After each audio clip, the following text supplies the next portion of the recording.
From Hollywood, it's time now for...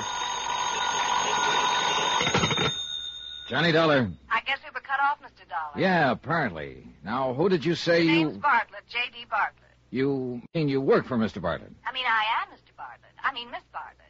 Oh, now you've got me all confused. You're confused. Look, Mr. Dollar, the only J.D. Bartlett in town is me. I'm him. Her, I mean. Now, you see what you've done. I'll never forgive myself. Well, anyway, I'm the tri-state guarantee agent here in Kranesburg, and it seems the least you could have done was to look me up. Well, give me time. I just got in town. You had time to rush out there to that south side bar and start lushing it up. I came out here to this joint to talk to a jewel thief. You what? Jewel thief? It's the guy who phoned Hartford and offered to make a deal on the Crane necklace. He claims he's the one who stole it, that for a slight consideration I can get it back. Well, what do you think? I think I've walked in on the nuttiest case in the month of Sundays. Hey, look, he's waiting for me at the bar. Suppose I drop by later and... Are you sure J.D. Bartlett is a woman? You're the first man who ever doubted it. I'll see you later, Mr. Dollar.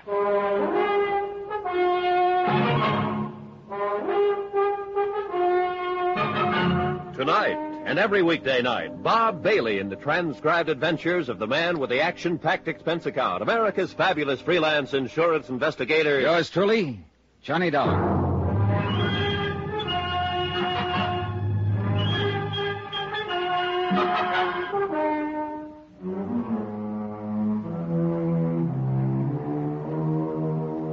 From Special Investigator Johnny Dollar to the Home Office Tri-State Guarantee Company, Hartford, Connecticut.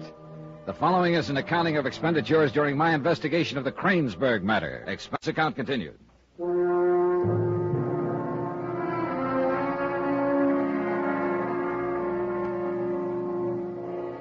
When I told her the case was nutty, I meant it.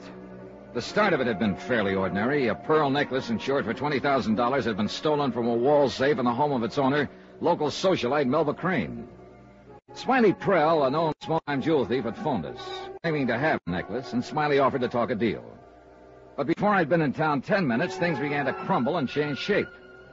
Melba's feather-headed Uncle Phineas had called at my hotel to warn me that his niece was headstrong and impulsive.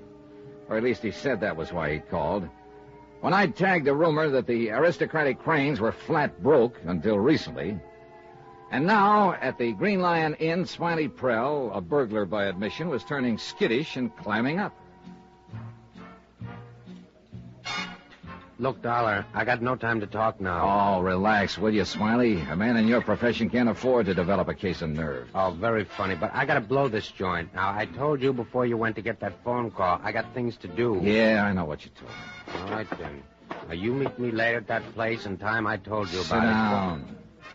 You try pushing me, you're never going to get them beads back. You ever think of that? I don't know where I am anyway. I told you... Sure, and an hour before on the phone you told me to meet you here and we talk a deal. All right, and so we will. We'll talk later. Hey, what's the matter with you? Dollar, how many times I got to tell you? Something's come up, and I got to get it straightened out. Like what, for instance? Like what? Never mind. It's none of your business. It's like personal. So, later, huh? You said you were being handed a double cross. Now, what kind of a double cross? That's exactly what I'm trying to figure out. Who did it? Who crossed you? Never mind who crossed me. It's none of your business. Did you have a partner on this job? Oh, look, now, don't try to kid me. You checked my M.O. before you ever left Hartford. If you did, then you know I always work alone. Well, there can be a first time for anything. Look, I got no time to Did you have talk. somebody on the inside, Smiley? Somebody in the Crane house who tipped you off, briefed you? You want to know too much. Is that where the double cross came from? Well, I got nothing more to say. More? You haven't said anything yet. Well, you meet me tonight where I said $2 at 9 o'clock. You know something, Smiley? I don't think you've got it. Huh?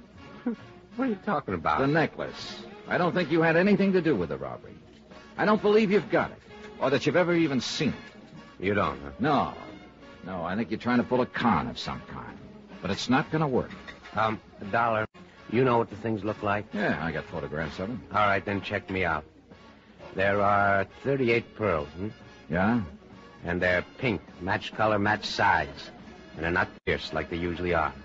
Each one's set in a fitted platinum mount, and the mounts are fastened together with those, those little links. What kind of a stone in the clasp?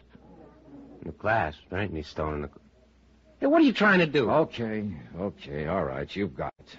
Or at least you've seen it. So, how much do you want? Meet me tonight at 9 o'clock, and I'll tell you, 1412 North Oak Street, room 6, and no cop. Not if you want them beads back. You understand? Not any more than I did when I walked in here. Well, you will, so just keep your shirt on. Smiley, if you can talk tonight, you can talk now. There's no reason Oh, to stall knock around. it, pal. Now, look, I got things to do and not much time to do them in, so go find yourself a cool pad somewhere and simmer down, huh? So long, Doc.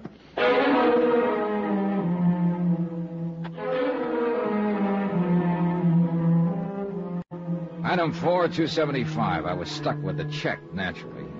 So I paid it and strolled toward the door. I stopped just outside in the entranceway to the roadhouse and watched Smiley cross the parking lot toward a tree-shaded taxi stand where a couple of waiting hacks had parked out of the sun. A few yards away from me stood another cab, this one occupied. I stepped out of the entrance and walked over to the taxi because I'd recognized the passenger in the back seat. Afternoon, Mr. Crane. What? Oh, What? I'm sorry if I startled you. Oh, no, not at all. No, I just didn't hear you walk up. Yeah, I noticed you seemed pretty concerned with something across the lot there. Across the lot, but I'm afraid I don't. It wouldn't be that fellow getting into the taxi, would it? What fellow? I don't know what you mean, Mr. Dollar. Oh, I could be wrong. I hadn't even noticed the man, as a matter of fact. Oh, well, then, of course, you won't mind if we just stand here and watch him drive off. But I really should get back into town. Good. I'm going that way myself. I've got a car here. Be glad to take But it. I've already engaged this Well, driver. pay him off and we'll get going. Give us a chance to talk on the way in. But You might as well, Mr. Crane. The other taxi is already out of sight. But I hadn't noticed. That's very well. Here you are, driver. Keep the change. Oh, thank you, sir. My car is over this way. I'm afraid there may be a misunderstanding of some sort, Mr. Dollar. Oh? You seem to be under the misapprehension that I was interested for some reason in that stranger who left. I said I could be wrong. And I can assure you that you are. Here's the car. Now, to the best of my knowledge, I have never seen the man before in my life. Well, there'll be days like that sometimes. What's that? A colloquialism of the common man, Mr. Crane.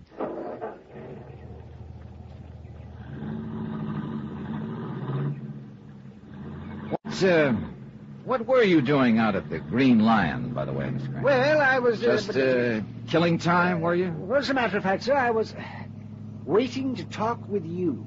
You don't say. Yes, I was afraid I may have left a wrong impression when I talked with you at your hotel earlier today. In what way, Mr. Crane? But I mean about my niece, Melba. Well, you said she was headstrong, impulsive. Oh, yes, but not a bit more so than any other normal, average girl, Mr. Dollar. Oh, I see. I don't really know why I considered it so important at the time. I must have been a little upset. Yeah, well, that's understandable. You don't have a jewel robbery in the family every day. In the family? I mean, stolen from the family. Yes. Apparently, we're both giving wrong impressions. Well, yes, I dare say. Well, at any rate, I'm glad that everything is cleared up now. I wish it were. What's that? Nothing has been cleared up yet as far as I can see. The necklace is still missing. Well, of course, that isn't what I meant. It's what I mean. It's the only reason I'm here in Kranesburg, to recover that necklace one way or another. Well, then, what do you mean by one way or another? Either by tagging the thief and getting it back through police action, or if necessary, by making a deal. Just talked to the man who claims to be in possession of the pearls, as you know, of course, but he wasn't. I beg your pardon, sir, but I do not know, of course. Well, then let's say, may have guessed. You were in my hotel room when he phoned. You heard me arrange to meet him here. I didn't really pay much attention to that phone call. All right. Anyway, when I flew in here from Hartford, I expected this to be a cut-and-dried matter of routine. I'd meet Prell, make a quick deal to get the pearls back, and catch the next plane out. Only it's apparently not going to be that way. It isn't. Well, what do you mean by that? I mean, I've stumbled onto a whole nest full of question marks, and nothing seems to add up quite right. Prell, for one thing. I think he's got himself into a spot of some kind. His attitude doesn't make sense. And what else, Mr. Dollar? Little things. Rumors I've picked up around town. Hints. And, of course, the biggest question mark seems to be right close to home. Which one is that? You, Mr. Crane.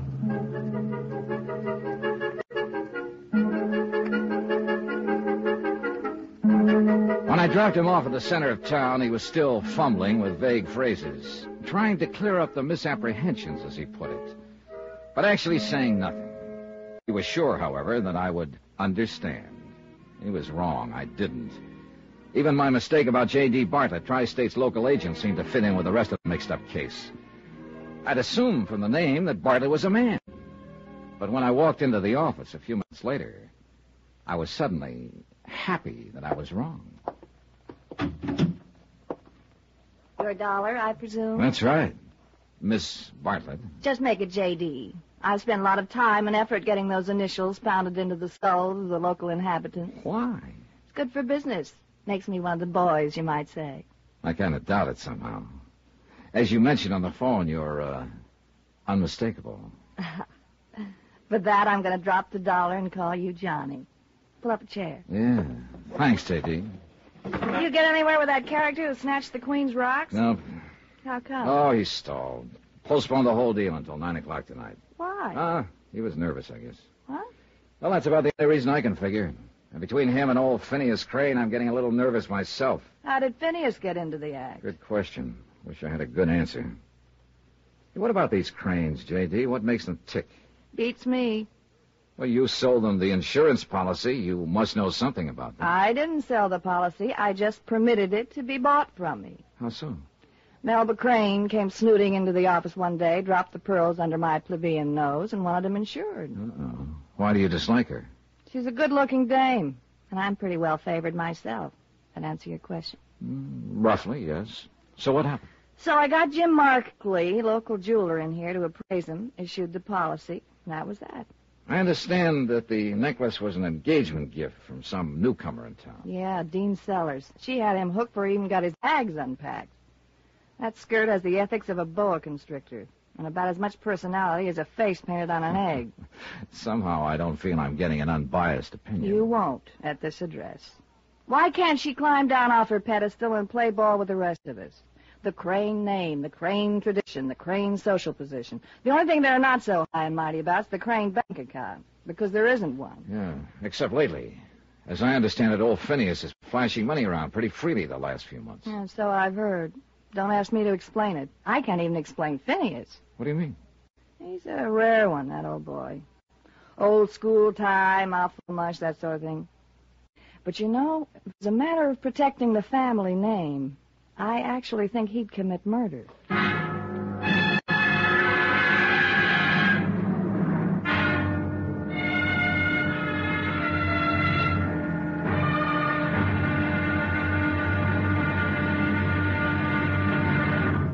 Now, here's our star to tell you about tomorrow's episode of this week's story. Tomorrow, when somebody kisses the wrong somebody, and somebody gets burnt up over it, and then a gun is found in the ashes, man, it's murder. Join us, won't you? Yours truly, Johnny Dollar.